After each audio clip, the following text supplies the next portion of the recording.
하나님 말씀 출애굽기 6장 1절부터 7절까지 말씀입니다. 구약성경 출애굽기 6장 1절부터 7절까지 말씀입니다. 한 절씩 교독하여 봉독하도록 하겠습니다. 여호와께서 모세에게 이르시되 이제 내가 바로에게 하는 일을 네가 보리라. 강한 손으로 말미암아 바로가 그들을 보내리라. 강한 손으로 말미암아 바로가 그들을 그의 땅에서 쫓아내리라.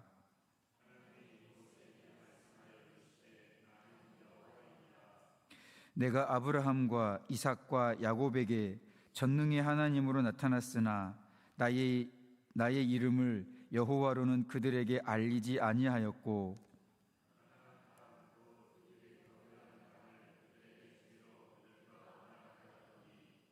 이제 애굽 사람이 종으로 삼은 이스라엘 자손의 신음소리를 내가 듣고 나의 언약을 기억하노라.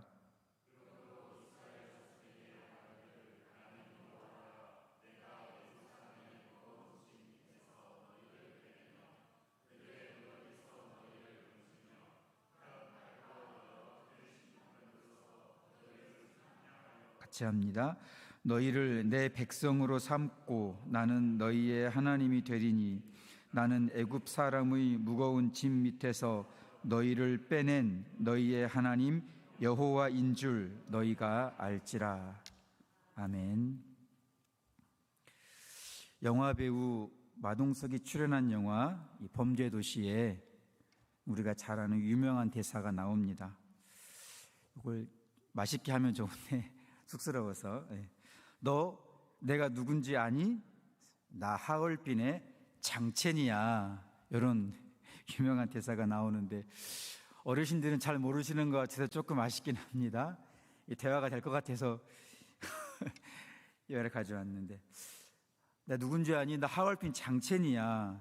이 말은 자신의 이름 하나면 그 어떤 문제도 해결할 수 있는 힘을 가지고 있다는 자기 자신에 대한 자부심, 그 자긍심이 담긴 장첸이라는 인물의 자기 선언입니다. 자기 선언, 나야. 그런데 이런 자기 선언은 문맥에 따라서 각각 다른 의미를 가집니다. 이를테면 누군가가 자신을 인정하지 않고 자기를 무시하려고 할 때 야, 너 나 누군지 알아? 나 하얼빈 장첸이야 라고 하는 이 자기 선언은 너희들 다 무시하지 마라. 무시하면 아주 큰 변을 당하게 될 거야 라는 의미이거나 또는 야, 나 장첸이야. 걸리직거리지 말고 저리 비켜 라는 의미로 상대방을 향한 경고성 메시지를 담는 그런 자기 선언입니다. 또는 상대편 조직들과 싸움이 벌어졌을 때 자기 조직원들이 상대편의 기세에 눌려서 이렇게 겁을 먹고 있을 그때에 자기 편을 향하여서 이렇게 말하는 거죠. 야, 너희들 내가 누구야? 나 장첸이야. 내가 있잖아. 나만 믿어. 나만 믿으면 돼. 가자. 이렇게 자기 편에게 안심을 주고 자기 편에게 용기를 북돋아주고 싸움의 사기를 북돋아주는 그런 메시지가 바로 이런 자기 선언입니다. 이처럼 자기 자신에 대한 자긍심이 담긴 자기 선언은 때로는 상대방에게 위협과 경고를 주기도 하고 때로는 자기 편에게는 말할 수 없는 위로와 안심 그리고 사기를 북돋아 주기도 하는 것입니다. 근데 오늘 본문에도 자기 자신에 대한 자부심과 자긍심이 가득한 하나님의 자기 선언이 나옵니다. 2절에 바로 나는 여호와라. 우리가 읽을 때는 이렇게 읽지만 이 상황 속에서 딱 읽는다면 야, 나 여호와야 이런 뉘앙스를 갖게 되는 그런 자기 선언입니다. 나는 여호와라는 이 자기 선언이 나오게 된 배경, 이 배경은 우리가 다 알고들 계실 겁니다. 그럼에도 우리가 다시 한번 그 배경을 살펴보면서 은혜를 나눴으면 좋겠습니다. 자, 하나님께로부터 애굽에 가서 이스라엘을 구원하라는 소명을 받은 모세는 바로 앞에 가서 5장 1절의 말씀대로 이렇게 외칩니다. 이스라엘의 하나님 여호와께서 이렇게 말씀하시기를 내 백성을 보내라. 그러면 그들이 광야에서 내 앞에 절기를 지킬 것이니라. 이렇게 말합니다. 잠깐 그 설교를 벗어나면 구원의 목적, 구원의 열매는 바로 예배라는 것입니다. 하나님께서 백성들을 건져내시는 이유가 여호와의 산에서 절기를 지키도록 그리고 예배를 드리도록 하는 것이기 때문에 그것이 바로 구원의 목적이며 또 구원의 열매가 되는 것입니다. 그러므로 우리 삶에 늘 하나님을 향한 예배가 끊이지 않기를 소망합니다.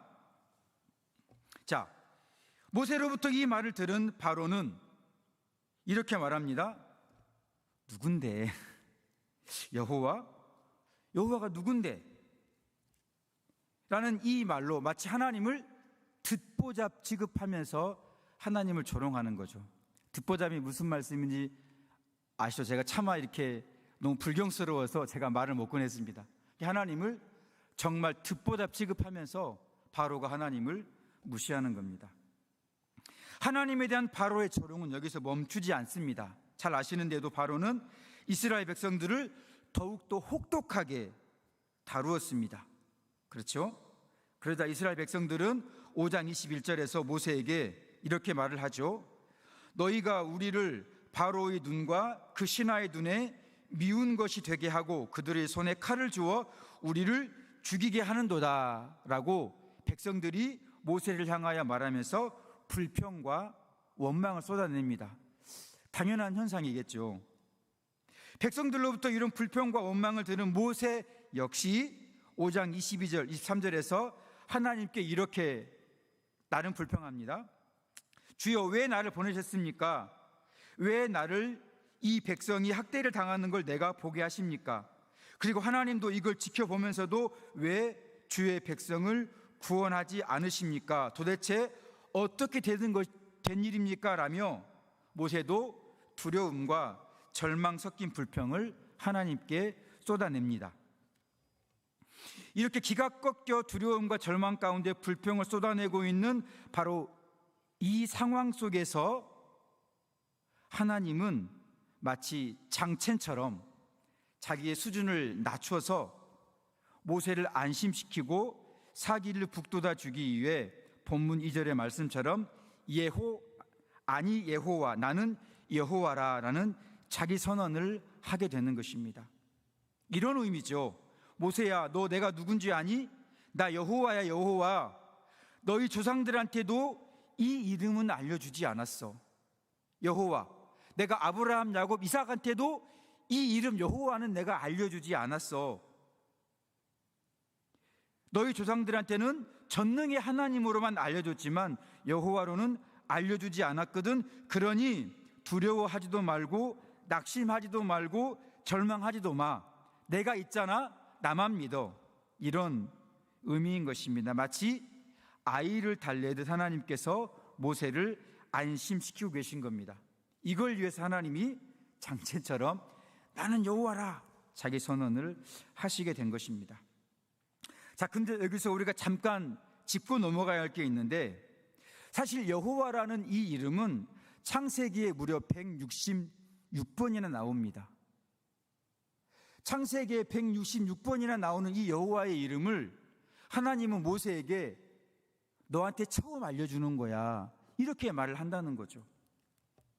무슨 의미일까요? 이런 겁니다.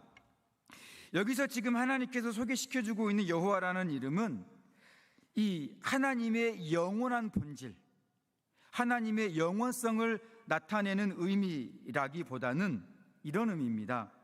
하나님은 자신의 언약을 지키시는 하나님으로 나타내고 있다는 겁니다. 다시 말하면 변할 수 없고 사라질 수 없고 굴복될 수 없는 자기 신성을 담보로 삼아서 맹세로 하신 그 말씀, 변할 수 없고 사라질 수 없고 굴복될 수 없는 자기 신성을 담보로 삼아서 맹세로 약속하신 말씀, 곧 자기 백성을 구원하겠다는 그 구원 약속을 반드시 이루어내고야 말겠다라는 자기 선언인 것입니다.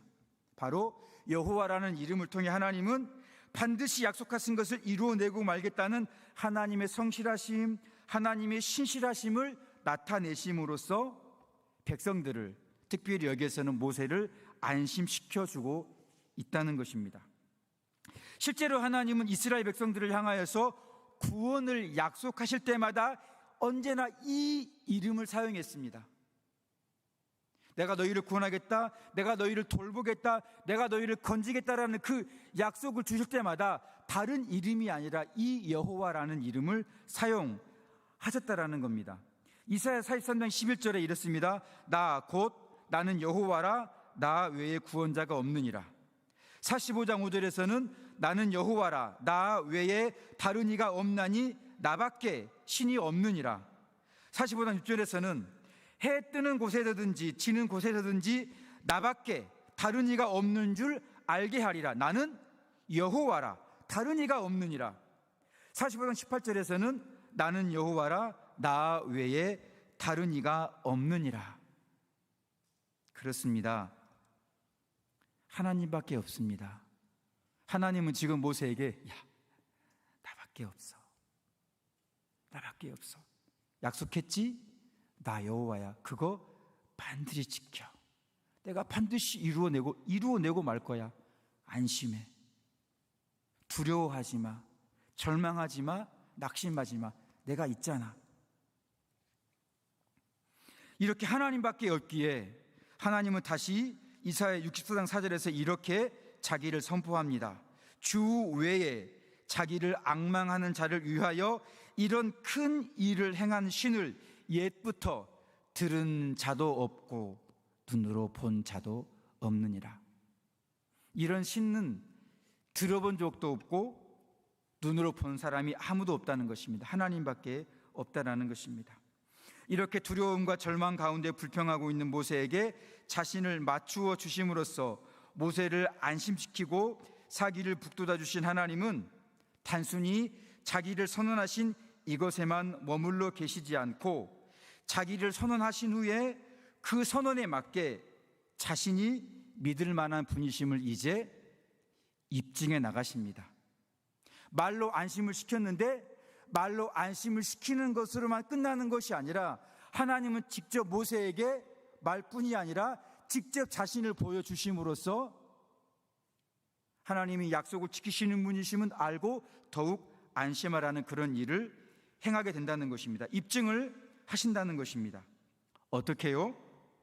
바로 홍해 도화 사건과 10가지 재앙을 통해서 하나님이 자기 자신이 믿을 만한 분이심을 입증해 나가신다는 것입니다. 그러니까 모세는 말로도 들었지만 실제 눈으로 보기 때문에 더 이제 하나님에 대한 신뢰와 믿음이 자라게 된다는 것이죠.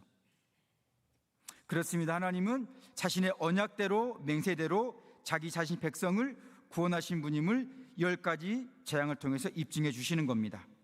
자, 우리가 이 10가지 재앙을 다는 이렇게 우리가 살펴볼 수가 없고 잠깐만 이렇게 살펴볼 필요가 있는데, 자, 10가지 재앙인데 실제로 애굽에는 10가지 신만 있었던 게 아닙니다.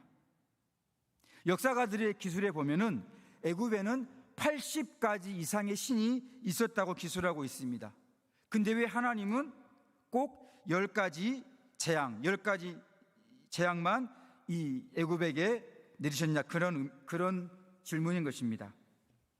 해답은 여기 있습니다. 성경에서 10이라는 숫자는 가득 채움이라는 의미를 가지고 있습니다.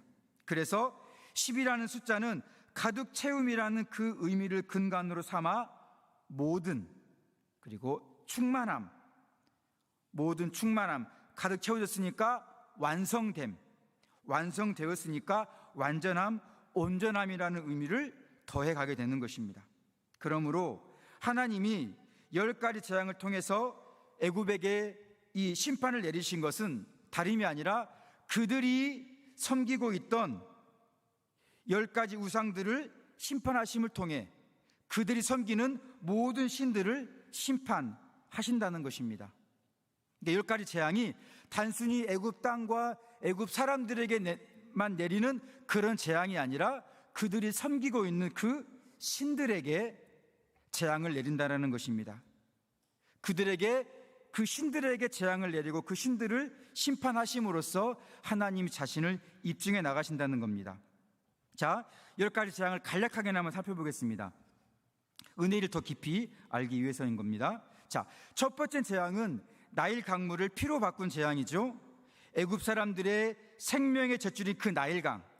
애굽 사람들은 그 나일강을 지켜주고 나일강을 이렇게 보호해주는 그 신이 따로 있다고 믿었습니다. 바로 크놈과 하피라는 신인데 이 두 신이 나일강을 지켜주기 때문에 이 애굽 사람들은 이 두 신에게, 신이 아니죠, 우상이죠, 이 둘에게 감사의 제사를 드림으로써 자기들의 믿음을 표현했다는 것입니다. 하나님이 이 우상을 심판하셨다는 것이죠. 두 번째 개구리 재앙은 헤케트라는 이름을 가진 신인데 풍요와 다산의 축복을 내리는 신이 바로 이 헤케트라는 신이라고 생각을 했던 것입니다. 그리고 그 신이 이제 개구리의 모양으로 나타났다고. 그래서 하나님께서 두 번째 재앙으로 개구리를 심판하심으로써 그들이 믿고 있는 헤케트라는 그 우상을 심판하게 된 것입니다. 세 번째, 이 재앙은 게브라는 이름을 가진 이 우상인데 이 모세가 땅의 흙을 가지고 불어서 이를 만들었지 않습니까? 바로 이 게브라는 신은 농사와 곡식의 축복을 주는 대지의 신, 땅을 비옥하게 만드는 그 대지의 신이 바로 게브라고 믿고 있던 그 애굽 사람들에게 게브라는 우상을 침으로써 그들이 가짜라고 증명해주고 있는 것입니다. 네 번째로 파리재앙은 하루의 일정을 주관하고 다스리는 태양신의 새벽 모습인 케풀이라는 그 신을 심판하시는 겁니다. 그리고 다섯 번째죠. 이 짐승에게 내린 그 악질 재앙은 짐승, 특히 황소는 힘을 가지고 있지 않습니까? 그 힘을 주고 힘의 상징인 아피스라는 우상을, 그리고 사람에게 내린 그 독종이라는 재앙은 질병을 치료하고 또 질병으로부터 보호해주는 세크메트, 이모텝이라는 그 우상을 심판하시는 것이었고요.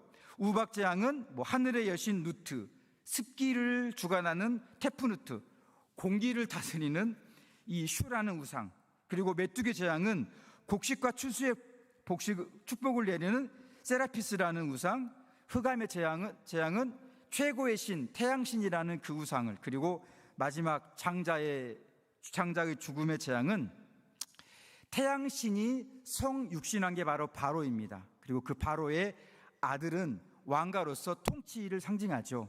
다시 말하면 통치의 우상, 곧 자기 자신이 하나님처럼 자기를 통제하고 자기 마음대로 자기 뜻대로 자기 인생을 이루어 가고자 하는 자기 우상에 대한 그런 심판이었던 것입니다.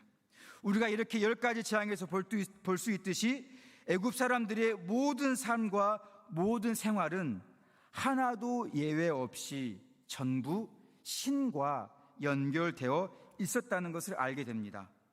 이 애굽의 모든 삶과 생활은 신에 의해 통제를 받고 보호를 받고 도움을 받는, 즉 신과 밀착된, 신과 연합된, 신과 의존된 삶으로서 신과 동떨어져서 우연히 일어나는 일상은 하나도 없다고 생각한 것, 이것이 바로 애굽 사람들의 삶이었고 믿음이었던 것입니다. 마치 사도행전 17장 28절에 나오는 그 아덴 사람들처럼 우리가 신들을 힘입어 살며 기동하고 존재한다라고 하는, 아덴 사람들을 향하여서 이 선포한 이 사도 바울의 말처럼 애굽 사람들은 삶의 모든 부분이 다 신에게 의존되어 있다고 믿었던 것입니다. 다시 말하면 삶의 모든 삶 전체가 신에게 빚을 지고 있다는 것을 애굽 사람들은 인정은 했고, 자기의 모든 삶이 신들에게 빚을 지고 있기 때문에 신에 대한 감사의 예배, 제물, 충성, 이게 바로 애굽 사람들의 삶 자체였던 것입니다. 어떻게 보면 경건하지만 헛된 경건이었죠. 이 10가지 재앙이 나타내는 바가 바로 애굽 사람들의 그런 삶의 습성, 삶의 양태를 나타낸다는 것입니다.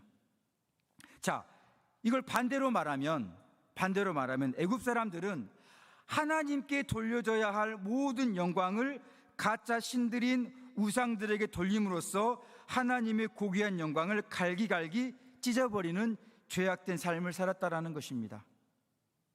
이쪽에서 보면 아주 신성한 종교의 삶 같지만 신앙의 눈으로 보면 하나님의 영광을 아주 갈기갈기 찢어버리는 그런 죄악된 삶이었다는 겁니다. 그래서 하나님이 10가지 재앙으로 우상들도 심판하고 애굽을 심판했다는 것입니다. 애굽 사람들의 이러한 삶이 왜 하나님의 영광을 갈기갈기 찢어버리는 죄악된 삶이었냐면, 우리가 잘 아는 것처럼 하나님은 모든 것을 창조하심으로써 모든 것의 근원과 셈이 되십니다. 그렇죠? 뿐만 아니라 하나님은 창조하신 모든 것을 붙드시고 계시고, 하나님께서 이렇게 붙잡고 계시기 때문에 우주가 돌고 별이 돌고 모든 것이 움직인다는 거죠. 하나님의 손을 딱 놔버리면 모든 것들이 다 스르르 사라져 버린다라는 것입니다.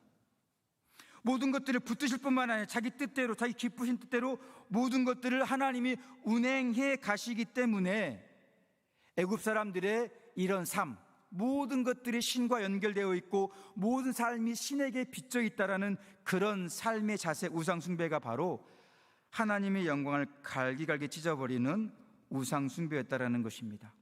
그렇기 때문에 하나님은 10가지 재앙을 통해서 애굽의 모든 신들을 다 심판하심으로써 갈기갈기 찢어졌던 자신의 고귀한 영광을 되찾아오심으로써 하나님은 자신만이 참 신이심을 입증하셨던 것입니다. 그와 동시에 하나님은 애굽의 헛된 신들을 심판하시고 백성들을 구원하심으로써 자신의 신성을 담보로 하는 맹세를 통해 약속하신 것을 반드시 이루시는 여호와이심을 입증하셨다라는 겁니다. 말로만 나는 여호와라 선포함으로써 모세에게 위로를 주신 것이 아니라 실제로 10가지 재앙을 심판하심으로써 이 애굽 사람들이 믿고 따르는 그 모든 것들이 다 가짜구나, 그것의 참 모습은 하나님이시구나라는 것을 모세에게 보여주심으로써 자신을 입증할 뿐만 아니라, 그렇기 때문에 백성들을 구원하시겠다라는 하나님의 약속은 반드시 이룰 것이라는 그 언약의 이름 여호와에 대해서도 입증을 해주셨다라는 것입니다. 사랑하는 성도 여러분, 그렇기 때문에 모든 것을 주관하고 계시는 하나님을 향한 이 예배가, 우리 삶 전체가 예배가 되어야만 하는 것입니다. 우리는 이 10가지 재앙을 통해서 우리의 삶, 우리의 모든 삶이 정말 하나님을 예배하고 있는, 아니 우리의 삶 자체가 예배가 되고 있는지를 살펴보아야 한다는 것입니다. 다시 말하면 하나도 빠짐없이, 하나도 예외 없이 모든 것에 대해서 오직 하나님만이 구원자가 되시고 돕는 분이시기에 하나도 빠짐없이 하나의 예외도 없이 모든 것에 대해서 우리는 하나님을 찾고 부르짖어야만 한다는 것입니다. 하나도 빠짐없이 하나의 예외도 없이 모든 것에 대해서 우리는 하나님께 기도해야 한다는 것입니다. 하나도 빠짐없이 하나의 예외도 없이 모든 것에 대해서 하나님만을 신뢰하고 하나님만을 의지해야 한다는 것입니다. 그렇지 않게 되면 우리가 하나님을 찾지 않는 만큼, 하나님께 기도하지 않는 만큼 우리는 그만큼 하나님의 고귀한 영광을 찢어버리는 죄를 범하게 되는 것입니다. 애굽을 향해 10가지 재앙을 내리신 이 재앙의 은혜를 통해서 우리가 이걸 배워야 한다는 것입니다. 우리가 하나님을 찾지 않은 만큼 우리의 모든 삶 자체가 예배가 되어야 되고, 우리의 모든 삶 자체 속에서 하나님을 찾아야 하지만 우리의 모든 삶 자체 속에서 기도하지 않고 하나님을 찾지 않는 그만큼 우리는 하나님의 영광을 찢는다라는 것입니다. 만일 우리가 우리 마음대로, 우리가 원하는 대로, 우리의 뜻대로 되지 않았을 때, 우리 마음대로, 우리 바람대로, 우리 원하는 대로, 우리 뜻대로 되지 않았을 때 우리가 화를 낸다거나, 그렇죠? 우리가 두려움과 염려, 절망, 낙심에 빠져든다면 여러분 아마도 우리는 그 부분만큼은 우리가 하나님을 의지하지 않고 하나님을 신뢰하지 않고 있다는 것입니다. 왜 화가 날까요? 자기 뜻대로 안 되기 때문에요. 자기도 할 수 있거든요. 자기도 할 수 있는데 자기 뜻대로 안 되니까 화가 나는 것입니다. 자기 뜻대로 안 되니까 이제 염려가 찾아오죠. 염려가 찾아옵니다. 계속해서 안 되니까 이제 그 염려는 절망으로 끌고 들어가고 낙심으로 끌고 들어가는 것입니다. 그만큼 우리가 그 부분만큼 우리가 하나님을 찾지 않는다는 것입니다. 염려하는 만큼 우리는 하나님 찾지 않는다는 것입니다. 실제로 헬라어 염려라는 그 메림나오라는 그 뜻도 바로 갈기 찢어 내다라는 의미를 갖고 있는 것입니다. 우리가 하나님을 찾지 않는 만큼, 하나님께 기도하지 않는 만큼 하나님을 인정하지 않는다는 것이 바로 이것이 10가지 재앙을 통해서 하나님이 우리에게 교훈을 주시는 것입니다. 사랑하는 성도 여러분, 이사야 43장 11절에서 하나님은 이렇게 말씀하십니다. 곧 나는 여호와라, 나 외에 구원자가 없느니라. 이렇게 말씀하신 하나님은 19절에서 또 이렇게 말씀합니다. 보라, 내가 새 일을 행하리니 이제 나타낼 것이라. 너희가 그것을 알지 못하겠느냐? 반드시 내가 광야의 길을 사막의 강을 낼 거라고 말씀하십니다. 그렇습니다. 하나님은 길이 없으면 길을 새로 만드시는 분입니다. 길이 막혀 있으면 하나님은 그 길을 뚫어서라도 길을 내시는 분입니다. 하나님은 어떻게 해서라도 자신의 뜻을 이루시기 위해서 길을 만들어내시는 분입니다. 8월 15일이죠. 청년부 수련회가 떠나는 날이었습니다. 이제 차량 운행으로 같이 청년부 지체들하고 운행을 하고 갔습니다. 이제 미리 어떻게 가면 빠르게 갈 거라는 걸 머리에 숙지하고 내비 찾아봤습니다. 앞에 종 목사님이 인도하셨고 이제 종 목사님 따라갔습니다. 그래서 이 갈림길에서 분명히 이쪽으로 가겠지 예상을 했는데 목사님 쭉 가시더라고요. 제가 순종을 참 잘해서 제 계획은 이거였지만 그래도 목사님이 인도하시니까 잘 인도하겠지, 또 다른 길이 있겠지 내가 모르는, 그래서 잘 따라갔습니다. 그런데 이게 웬걸요? 점점 길이 이상한 데로 가면서 서울 시내 한복판으로 들어가서 이 길이 얼마나 차가 많았던지 차들이 안 가는 겁니다. 그리고 이제 시간이 지나면서 차들이 더 이제 막 들어오니까 양평 가는 그 길 쪽에 막 더 차가 막혀서 거의 막 시내에서 이렇게 앉아 있었습니다. 저는 이제 부담이 없죠. 수련회는 목사님이 인도하시는 거고 저는 뭐 운전하니까 저는 아무런 부담이 없습니다. 그냥 가면 가는 거고. 근데 이제 앉아서 뭐 차 빠지면 가겠지 이렇게 막 그냥 편하게 앉아 있는데 순간 문득 지나가는 생각이, 나는 길을 내는 하나님이다. 싹 스쳐 지나가더라고요. 깜짝 놀랐습니다. 근데 정말 신기하게 그때부터 차들이 빠지기 시작하는 겁니다.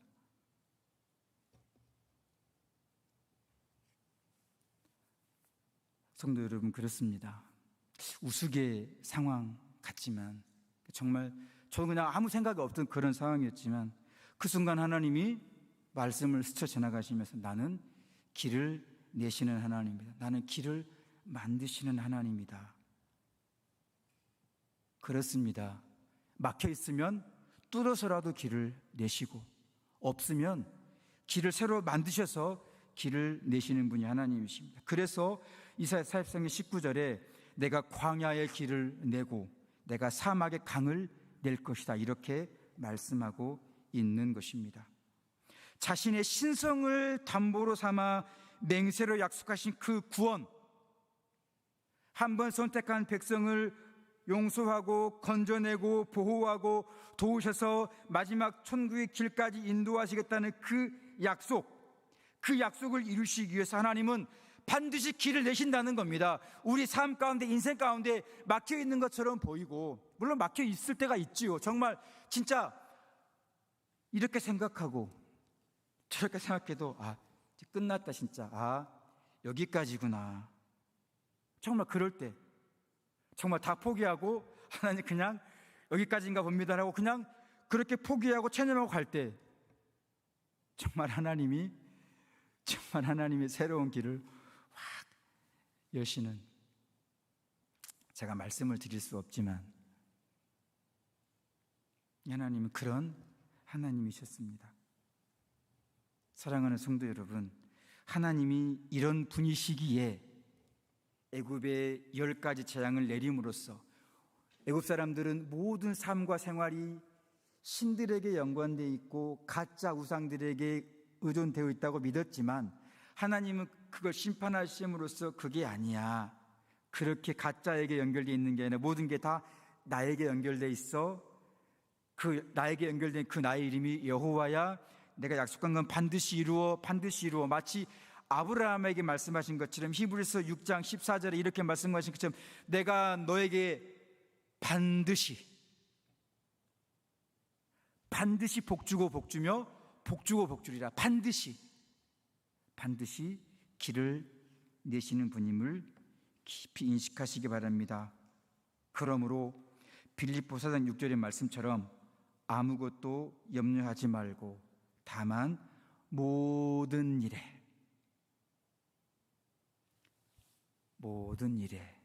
기도와 간구로 너희 구할 것을 감사함으로 하나님께 아뢰라.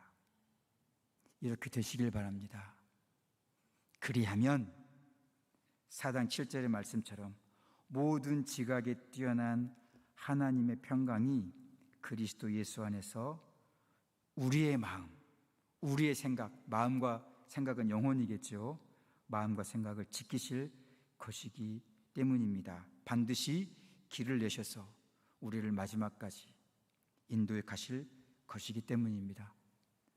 이 여호와라는 이름을 통하여서 우리가 이 은혜를 받고, 모세도 이 여호와의 이름을 듣고 또 여호와 이름을 입증하시는 하나님의 입증을 받고 믿음으로 온 힘을 다하여 마지막 사명을 마쳤던 것처럼 우리 역시 우리에게 주어진 구원의 길, 교회를 통해서 우리에게 주신 하나님의 사명의 길을 여호와의 이름을 붙잡고 길을 내시는 하나님의 이름을 붙잡고 마지막까지 걸어가시는 가정과 교회와 우리 모든 삶이 되시기를 예수님의 이름으로 축복합니다.